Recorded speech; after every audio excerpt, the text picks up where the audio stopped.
¿ah? Tranquilo nomás, el suelo está parejo, no hay que exagerar. Pues bien, vamos a analizar parte de esta agenda, esta coyuntura, con una congresista que sabe responder con ponderación, pero con eficacia, a las distintas situaciones que tenemos en nuestro país. Julia Tevez es congresista de la República, integrante de Gana Perú, y le hemos invitado porque queremos, ya estos días previos a culminar el año y cuando ya culmina la legislatura prácticamente, que nos cuente ya cuáles son los temas que deberíamos abordar con mayor seriedad y una invocación a aquellos que creen que el tiempo se puede perder tan fácilmente. No, el tiempo es oro. El tiempo es oro, hay que aprovecharlo al 100%. Congresista Julia Tevez, ¿cómo está? Muy buenos días, Alberto. Muy buenos días también en Radio Nacional y saludar a todo el Perú. Es ¿TV un mes Perú? en Radio Nacional y TV Perú, que es una cadena nacional que finalmente representa al Estado, representa la presencia realmente de un medio bastante neutral y bastante objetivo. Así es. Y eso da mucha alegría cuando vemos innovación y cambios. Y eso lo escuchamos en nuestros distritos y en las provincias de todo el Perú. Qué bueno.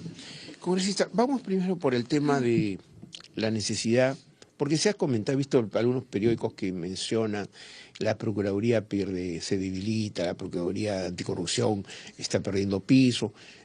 Por lo que acabo de escuchar al propio encargado de la Procuraduría, ¿no? Ha mencionado que ya están por nombrarse un reemplazo y para fortalecer la Procuraduría, lo ha dicho el propio ministro Figalo, se va a fortalecer aún más la Procuraduría Anticorrupción. En definitiva, cuando este gobierno inicia su trabajo, encuentra a una Procuraduría totalmente debilitada, con 2 millones de presupuesto que no podían hacer absolutamente casi nada. Se llega a un gobierno nacionalista y lo que primero hace el gobierno y a través del sector de justicia es incrementar el presupuesto y que llega a hoy, 2014, con un presupuesto de 9 millones. ¿Esto qué significa, Alberto? Significa que ha habido una predisposición del gobierno para poder fortalecer las procuradurías. El presidente de la República ha manifestado, y el ministro de Justicia también, de que aquí lo que hay que dar es sostenibilidad a todas las instituciones. Y ahora, más que nunca, la Procuraduría tiene una autonomía absoluta de su trabajo. Tal es así que tienen diferentes especialidades y se ha podido ver que, por ejemplo, existen, y al final a la institución, Alberto, no lo hacen las personas. Lo hacen realmente como institución, la capacidad de fortalecimiento que tú puedas dar y todas las etiquetas y todos los condimentos que tú puedas dar. Nosotros como personas pasamos en una institución. Yo no soy imprescindible, pero sí puedo hacerme imprescindible. Pero nadie aquí es imprescindible. Así que cuando Arbizu estaba a la cabeza, lo siguió y después estuvo el señor que ya ahora no está en la Procuraduría y ahora está Joel Segura, o sea, el que lo siguió. O sea, hay una cadena de profesionales que todos tenemos que estar preparados para la cabeza. Se mantiene la línea de investigación y de decisión para resolver los casos. En definitiva. En eso, claro, porque probablemente la observación que harían algunos es que si se cambiaran los procuradores, todos los procuradores, ¿no? Se ha mantenido la línea. Se ha mantenido la equipo, línea, digamos, del equipo. Se mantiene todo un staff de abogados que no es de uno o dos para hacer una investigación. Ojo, están más de 36 abogados haciendo investigaciones en las especialidades como, por ejemplo, ahora como corresponde hacer en el tema del caso de Ancash. Hay un conjunto de abogados que seguramente ellos van a hacer un trabajo. Y cuando hay una innovación, son aires renovados, claro, y trabajo limpio. Hay un detalle que algunos no quisieran ver, pero bueno, yo no tengo ninguna vinculación con ningún partido, de ningún tipo, pero sí soy un periodista que observo y escribo y hablo y digo las cosas como tienen que ser, o sea, dentro de un marco de la objetividad. Pero yo digo, si la señora Vilcatoma fue precisamente requerida por su experiencia, ¿de dónde sale esta idea de que ella habría sido reclutada para que justamente después se trate de neutralizar el proceso Ancash? Si ella era justamente la fiscal en su momento que más conocía el proceso. Entonces lo que deberían de hacer elogiar a, digamos, a quien decidió, en este caso Figalo, de convocarla, ¿no? Porque finalmente ella es la que más conoce. Primero, creo que cuando uno tiene una responsabilidad, lo debe hacer de una manera seria, limpia y objetiva. Pero cuando ya hemos venido con actos irregulares de hacer grabaciones, de evidenciar algunas denuncias o acusaciones sin pruebas objetivas, desmerece realmente lo que se quiere hacer y estamos mostrando información muy resguardada que debe ser para el Estado para solucionar con estos problemas, con estas lacras que nos han rodeado en todos estos años, y a veces eso desacredita la seriedad de una investigación. La señora a la que usted menciona era una señora que inicialmente estaba encargada del tema fiscal y luego llegó a ser procuradora. Y consideramos que al ser procuradora adjunta y en un inicio fiscal, tenemos que respetar los fueros. Yo no puedo hablar mal tan fácilmente, por ejemplo, de un fiscal Guamán que ha entrado en tela de juicio en estos últimos días y desacreditan su trabajo y hay entredichos entre la Procuraduría y la Fiscalía. Este gobierno ha sido muy respetuoso de todos los órganos autónomos y no podemos hablar de tal o cual personaje que se vaya, porque no somos quienes para dar instrucciones que se deben de ir o no se deben de ir. La decisión, quien esté un ministro en una cartera, es decisión absolutamente de la decisión del presidente de la República. Yo no soy quien para dar instrucciones, por muy congresista de la República que yo sea. Yo represento al país. O sea, ¿usted cree que la señora Vilcatoma ha cometido un gravísimo error al enviar una carta al presidente de la República pidiéndole el retiro, exigiéndole que renuncie el ministro de Figalo? Es una petición descabellada, porque cuando se quiere hacer una denuncia, se trazan los pasos, se hacen ante las instancias respectivas. Ministerio Público, obviamente, claro. Y yo no me voy a servir de acusar y voy a sacar de a poquitas las cosas para perjudicarte. Ojo, cuando yo quiero un país, saco todo el conjunto que tengo y todo lo que me he guardado y lo saco en prima. Ahora, ¿por qué y se cree hace usted? una investigación objetiva. Pero ojo, que tú conoces muy bien, Alberto, de prensa. ¿Se puede manosear una grabación magnetofónica? Sí, se claro, puede manosear. Se puede editar, se puede adultera, adulterar. Entonces, cuando queremos hacer, no hay que presentar audios adulterados, hay que presentarlos como corresponde. Y el ministro de Justicia, el ministro Figalo, se ha presentado ante el Congreso de la República. Voluntariamente, ¿no? Voluntariamente. Ahora, ha presentado todas las herramientas legales y ha justificado, y no hay absolutamente ningún tipo de delito ni irregularidad. Yo he escuchado al doctor Antes Flores Arauz, he escuchado al doctor García Toma, que ha sido presidente del Tribunal Constitucional, he escuchado a muchos juristas y que les hemos pedido incluso, escuchen las grabaciones y díganos para poder saber, para comentar. ¿Encuentran ustedes alguna irregularidad?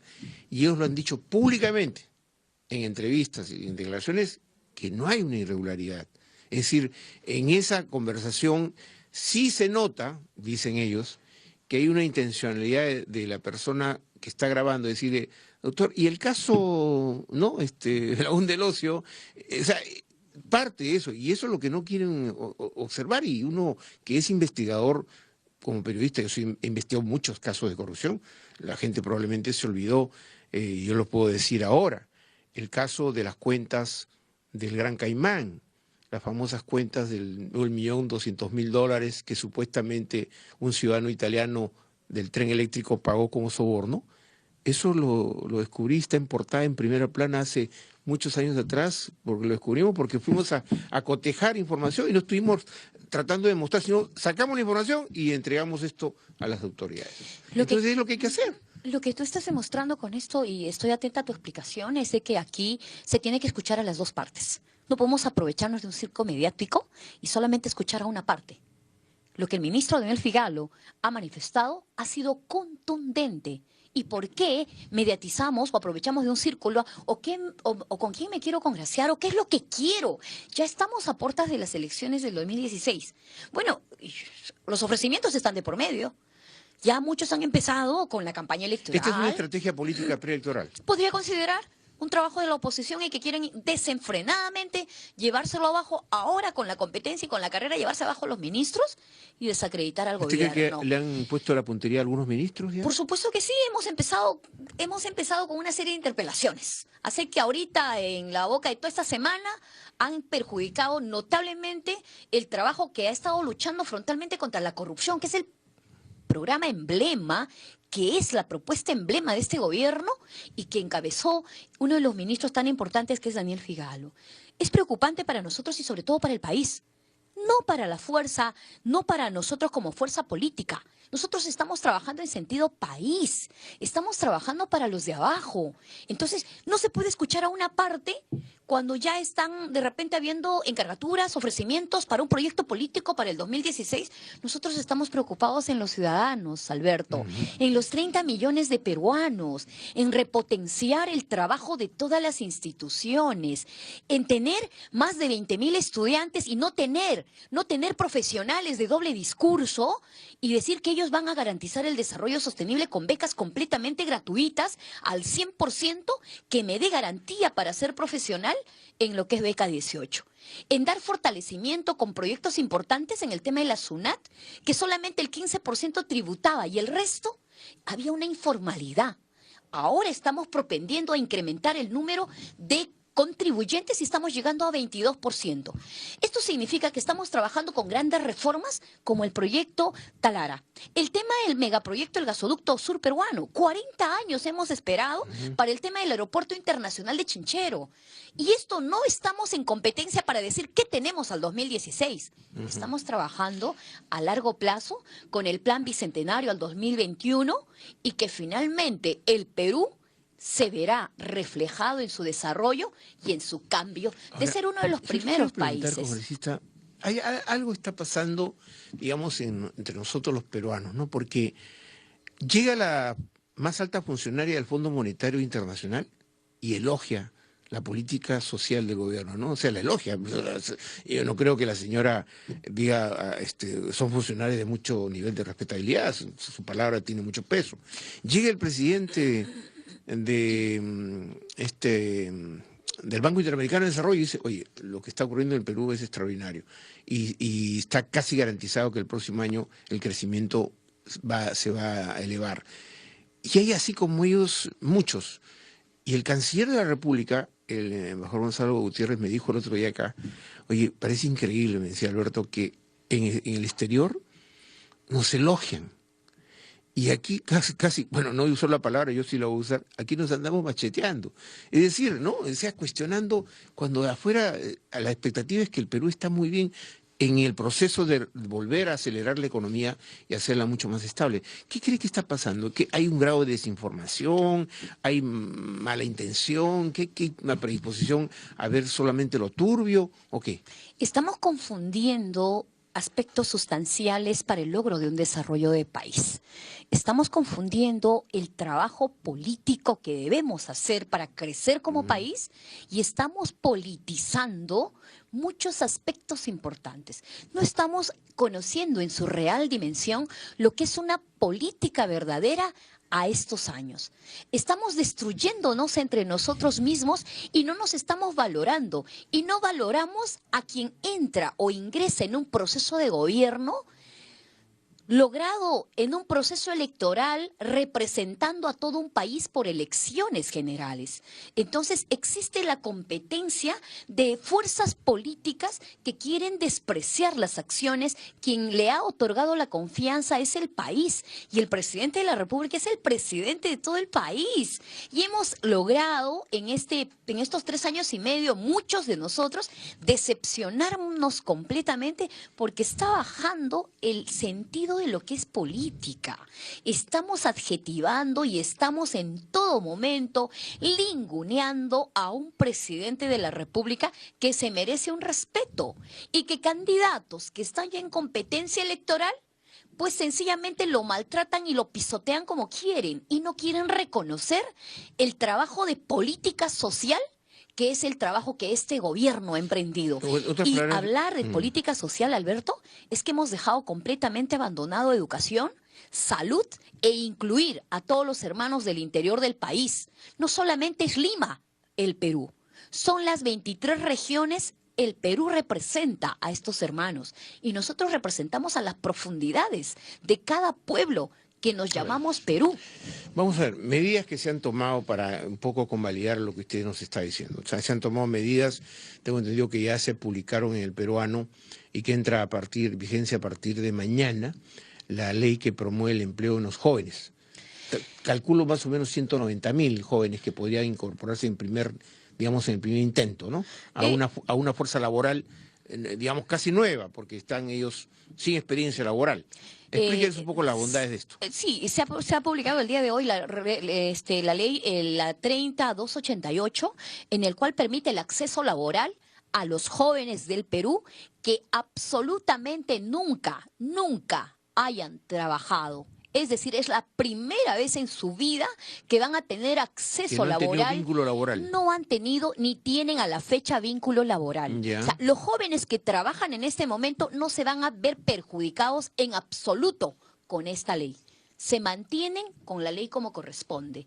Pero los jóvenes de 18 a 24 años, que muchos somos estudiantes y hemos sido estudiantes universitarios, y muchos de mi universidad y de mi interior del país, quieren trabajar. Pero dígame, señor Alberto Cuquín, ¿quién le va a dar trabajo a un joven de 18 años si no tiene título profesional, no tiene título técnico, no tiene ninguna empresa te da oportunidad laboral porque recién eres estudiante? Y más aún, cuando eres estudiante o practicante preprofesional, nadie te otorga un centavo. Y si te dan centavos, estás mendigando y te dan 200 soles, 300 soles.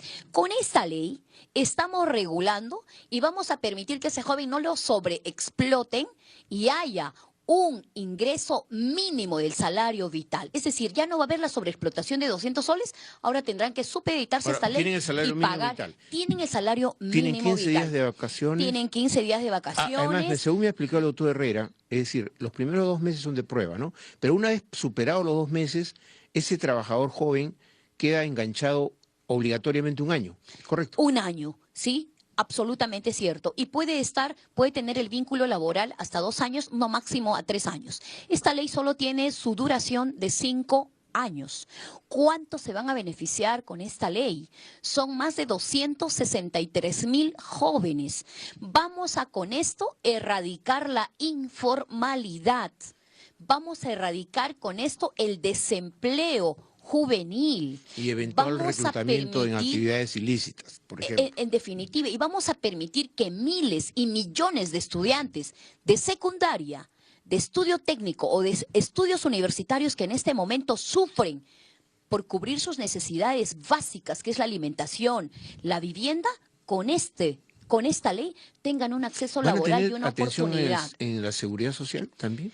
Van a tener la atención en la seguridad social, pero lo que no van a tener, por ejemplo, es la compensación por tiempo de servicios. Yeah. Ese es un tema que de repente por ahí quieren tergiversar la ley, pero hablando, Alberto, en el sentido país y en el sentido de jóvenes, este es un tema que da una buena oportunidad a esta juventud que está desocupada en este momento y que tenemos a la vuelta de la esquina miles y millones de jóvenes sin trabajo, por el simple hecho de tener 18 años hasta 24 años. Con esto vamos a hacer que las empresas tengan que cumplir en contratar a los jóvenes y en tener este régimen de contratación bajo esta ley y darle los derechos que corresponden. Esta ley sí tiene beneficios. Aparte que los van a capacitar también, ¿no? Tiene que haber un reclutamiento permanente. Y bueno, aparte, esto también se ha venido dando. Aparte, digamos, pueden prepararse más. Claro, y uno ejemplo, trabaja y estudia de noche y de día trabaja, y lo hemos hecho muchos de nosotros de esa forma. Hemos estudiado, claro. Y hemos hecho así para salir adelante. Así es. Yo justamente le recordaba al especialista en Derecho Laboral, el doctor Herrera,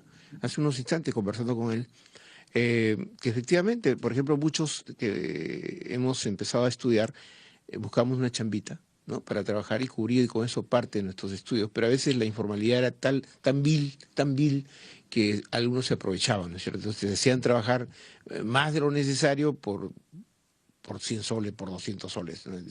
50 soles semanales. Hay un rango Alberto, determinado. 60 soles semanales que están sobreexplotando a los jóvenes. Claro. No se puede permitir. El hecho de tener una pequeña empresa, hay un salario mínimo con la posibilidad, según tengo entendido, que si el joven trabajador va ascendiendo, puede ir en los 2 años, incrementando su remuneración. Y aparte, el éxito de un hombre es verdaderamente su disciplina. Y si hay un rendimiento alto en un trabajo, finalmente uno va cubriendo la expectativa mayor de un empresario o de una institución. Así nos hacemos autoridades, así nos hacemos docentes o trabajadores muy importantes en una empresa. Entonces, hace mucho el principio de lealtad y trabajo y el sentido de oportunidad que por primera vez se nos otorgue. Y ahí nosotros empezamos a emprender nuestra carrera y nos empiezan a conocer como jóvenes profesionales inquietos, con mucha perseverancia perseverancia y con mucha dedicación Sí, que así podemos es, lograr así es. aspectos muy sustanciales en la vida. Congresista Julia Tevez, hablemos un poco de la agenda política y la agenda parlamentaria, porque efectivamente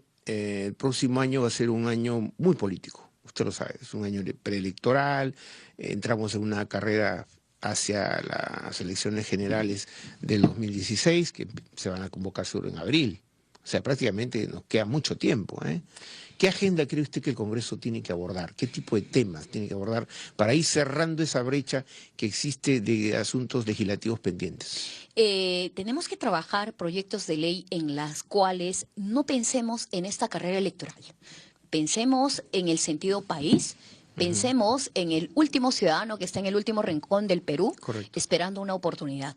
Tenemos que apoyar proyectos de ley que ayuden a que se incluyan millones de ciudadanos en un proyecto y tengan acceso a esa oportunidad.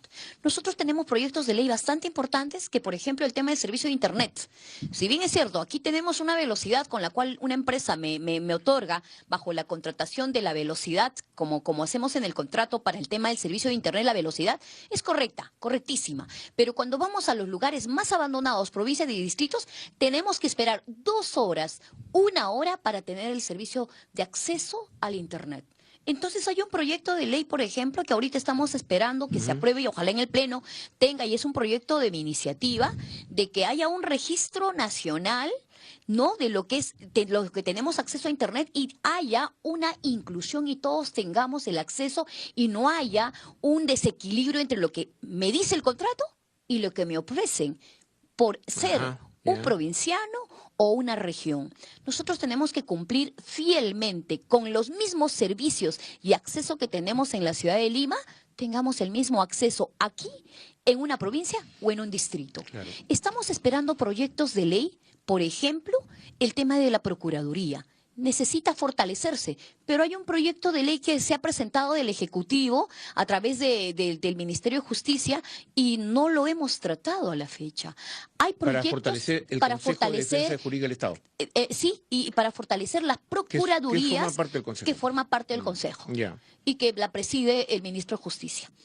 Nosotros tenemos proyectos de ley, por ejemplo, ahora que hemos aprobado, 4 paquetes de reactivación económica que facilitan muchísimo y a millones de jóvenes que, por ejemplo, ahora el dinero se lleven más a su bolsillo, pese a que digan que el Estado está perdiendo, tenemos el recurso económico para que se haya podido reducir la aportación tributaria a la SUNAT y el mayor recurso se vaya al bolsillo de los consumidores, que fue hace un mes lo que ya aprobamos. se aplican esas normas, ¿no? Por ejemplo, en que ya no se le va a descontar el 10%, sino el 8%, en cuanto al impuesto a la renta, se va a disminuir el impuesto selectivo al consumo, es decir, evidentemente va a haber más recursos, eso ya todo el mundo reconoce que eso va a ocurrir. Y en definitiva lo que hay que hacer, y lo que tú dijiste, Alberto, hay que subir, y nuestra aspiración es llegar al 6% en el crecimiento económico. Ojalá. Estamos trabajando, hay que trabajar fuerte hemos para recibido eso, en un 3%, estamos ya ahora trabajando en un 4 o 5%, y creo que con todo el empeño que reactivándose viene los haciendo proyectos que el tenemos gobierno, grandes vamos a proyectos, lograrlo. ¿no? Los proyectos del gasoducto del sur, del proyecto de Talara, tenemos Olmos, tenemos Chavimochic, tenemos Majesiguas 2, tenemos Toromocho, tenemos el tren eléctrico. La línea Metro 2 de Lima. Sí, son megaproyectos. Estamos hablando de buena cantidad de dinero, ¿eh? Son megaproyectos que el presidente de la República al inicio de gobierno planteó como meta y estamos logrando. Y creo que aquí no se hablan solo con palabras, sino con acciones.